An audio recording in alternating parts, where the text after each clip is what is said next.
बहुत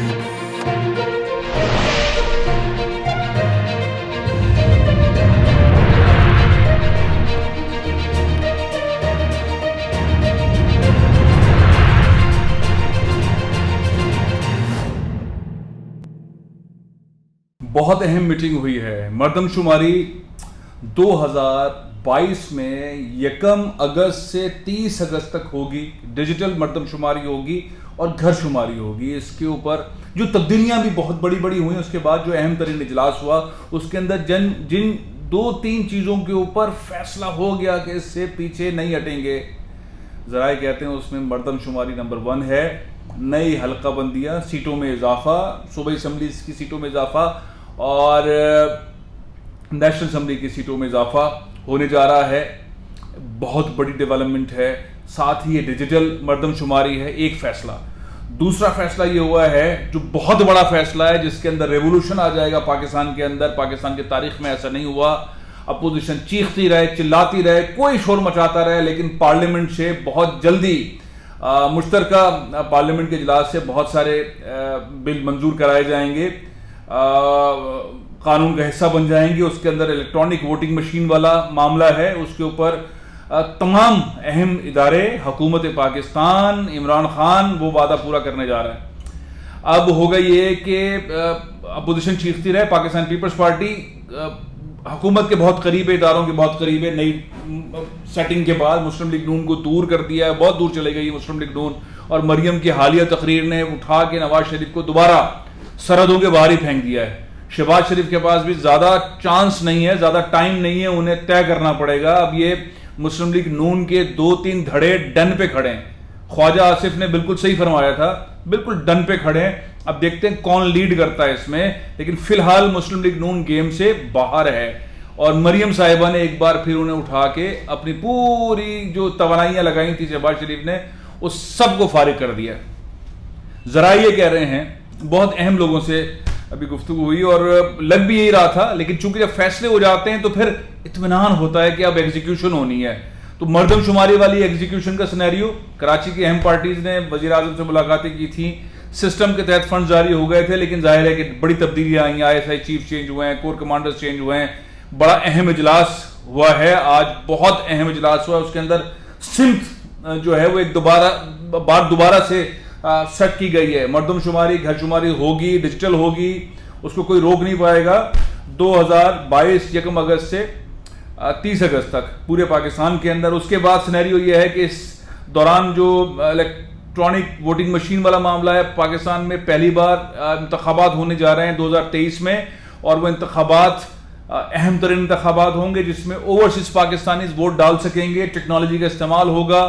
कोई कितना शोर मचाता रहे, कोई माने नहीं माने, कुछ करे, इदारे जो हैं वो इस पॉइंट के ऊपर खड़े हुए हैं। वजीर आजम पाकिस्तान इस पॉइंट पे खड़े हुए हैं। ओवरसीज पाकिस्तानी के लिए बहुत बड़े पैमाने पर हकूक जो है पहले मरहले में वोट डालने का, और उसके बाद आगे बहुत सारी चीजें जो है वो होने जा रही हैं।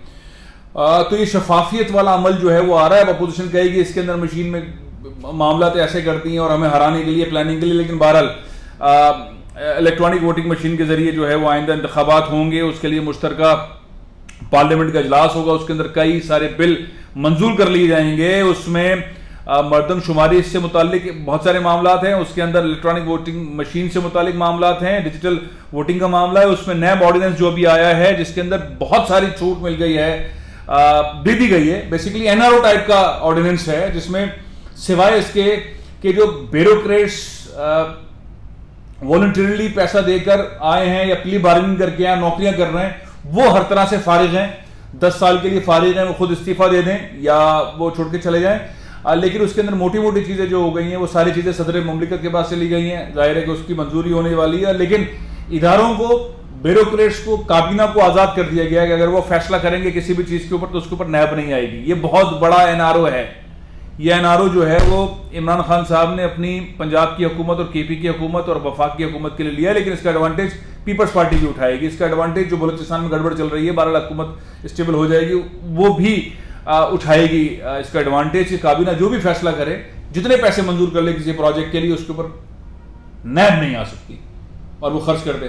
तो ये एक नया किस्म का जो है वो NRO का एनवायरनमेंट है, लेकिन इसमें एडवांटेज ये होगा कि इलेक्शन के लास्ट डेज के अंदर, ये जो आखिरी महीने है, इसके अंदर जो बड़े बड़े प्रोजेक्ट्स आएंगे उसमें स्पीड आएगी, उसमें ब्यूरोक्रेट बिला खौफ काम करेगा, काबीना के फैसलों पर अमल दरामद करेगा, ब्यूरोक्रेट के ऊपर अब हाथ नहीं डाला जाएगा, काबीना के मंजूर शुदा फैसले पर पैसे जारी करने पर कोई नहीं रोकेगा, ठेकेदार को नहीं पकड़ा जाएगा, कंसल्टेंट को नहीं पकड़ा जाएगा, खुलेआम काम हो सकता है, परसेंटेज का काम हो सकता है, मुख्तलिफ काम हो सकते हैं। यानी कि ये जो अब ऑर्डिनेंस आया है जिसको मंजूर कराया जाएगा, इसमें जस्टिस जावेद इकबाल साहब के पास 3-4 और नए टास्क है, लेकिन उनके पास ये टास्क नहीं होगा कि वो काबीना के बंदे को पकड़े, वजीर को पकड़े, वगैरह वगैरह पकड़े।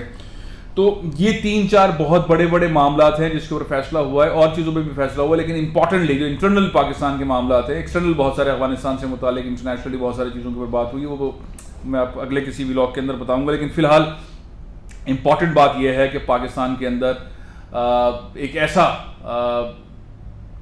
अहम तरीन इजलास हुआ है जिस इजलास के अंदर सारे पाकिस्तान के अहम इदारों के सरबराहान वज़ीर आज़म को मुख्तलिफ सब्जेक्ट पर बात की, लेकिन इंटरनली पाकिस्तान में जो तब्दीली आएगी वो इस चीज़ पे आएगी कि मरदमशुमारी वाला मामला, डिजिटल वोटिंग वाला मामला और नैब वाली मामला, तो उसके बाद होने वाली शोर मचाओ स्कीम जो चल रही है उसको ठंडा करके एग्जीक्यूशन की तरफ जाना है। बाकी अफगानिस्तान के अंदर बाढ़ वाला मामला, उसमें साबिक DGISI उनकी गुफ्तगू, जो अब कोर कमांडर कराची हो गए फैज़ हमीद साहब, और बहुत सारी ऐसी चीज़ें हैं जो नेवल और एयरफोर्स की जानिब से ब्रीफ की गई हैं, बताई गई हैं, सिक्योरिटी के मामला के हवाले से, अफगानिस्तान की ताज़ा तरीन सूरत हाल के हवाले से, नई पाकिस्तानी स्ट्रैटेजी यानी कि नई लीडरशिप, तब्दीलियाँ हुई हैं, प्रमोशंस हुए हैं, ये हुए हैं, तो नई लीडरशिप के हिसाब से बहुत सारे फैसले हुए, इंटरनल भी एक्सटर्नल भी। लेकिन पाकिस्तानियों को सबसे इम्पॉर्टेंट जिससे गेम चेंज हो जाएगा वो बेसिकली है ओवरसीज़ पाकिस्तानीज़ को डिजिटल वोटिंग का हक, और सारे पाकिस्तान के अंदर डिजिटल वोटिंग के थ्रू इंतखाबात का होना, उसके लिए कानून साजी हो जाना, नैब के इस ऑर्डिनेंस को कानून की शक्ल जो है वो पार्लियामेंट से दिलवा देना मुश्तरका इजलास के थ्रू, और मरदमशुमारी और घर शुमारी करवा के। ये इसका मतलब ये कि पाकिस्तान की जो मैप है उसके अंदर डिज़ाइनिंग के टोटल लोग कितने रहते हैं, उनके पास घर कितने हैं, ठीक है, ये चीज़ डन होने जा रही है। उसके बाद फिर CPEC वाली और बहुत सारी चीज़ें उसके साथ कनेक्ट हो जाएंगी। नैब की चीज़ें, बहुत सारी चीज़ें डन होने जा रही हैं कि अब जो है आप काम करें, पैसे लें, आपको नहीं पकड़ेंगे, घूमे फिरें, ऐश करें।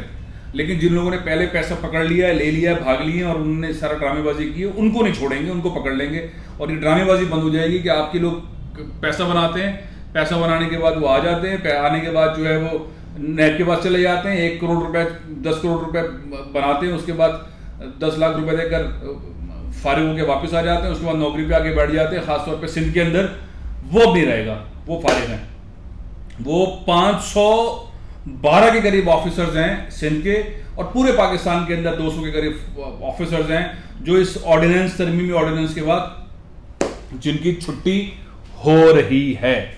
तो ये बड़ा अहम डॉक्यूमेंट हाथ आया, बहुत अहम मिनट्स हैं जिसके अंदर से कुछ चीज़ें जो कि जाहिर है कि इम्पॉर्टेंट है, बहुत ज़्यादा इंपॉर्टेंट है, मैंने आपसे डिस्कस कर ली। अब यह है कि हल्का बंदियाँ जब हो जाएंगी और सूबे असम्बली की सीट्स बढ़ेंगी, मरदमशुमारी के बाद हल्के बंदियाँ हो जाएंगी, सीट्स बढ़ेंगी, नेशनल असम्बली की सीट्स बढ़ेंगी, बहुत सारी बड़े पैमाने पर तब्दीलियाँ हो रही हैं। लेकिन वो जो एक रुकावट थी किसी भी किस्म की कि इंतखाबात कैसे होंगे, उसके ऊपर कोई कॉम्प्रोमाइज़ नहीं है। मुस्लिम लीग नून, पीपल्स पार्टी की कोई बात नहीं मानी जा रही। आज के इजलास के अंदर डन हो गया, डिजिटल वोटिंग, डिजिटल मरदमशुमारी, घर शुमारी, सब चीज़ के अंदर टेक्नोलॉजी का इस्तेमाल करें, शफाफियत लेकर आए, और जो बेईमानी वाली बातें कर रहे हैं उनको उठा के बाहर फेंके। अच्छा फैसला है, अच्छा फैसला है। प्रोग्राम यहाँ ख़त्म कर रहा हूँ, कल फिर हाजिर होऊंगा। इजाज़त दीजिए। पाकिस्तान जिंदाबाद।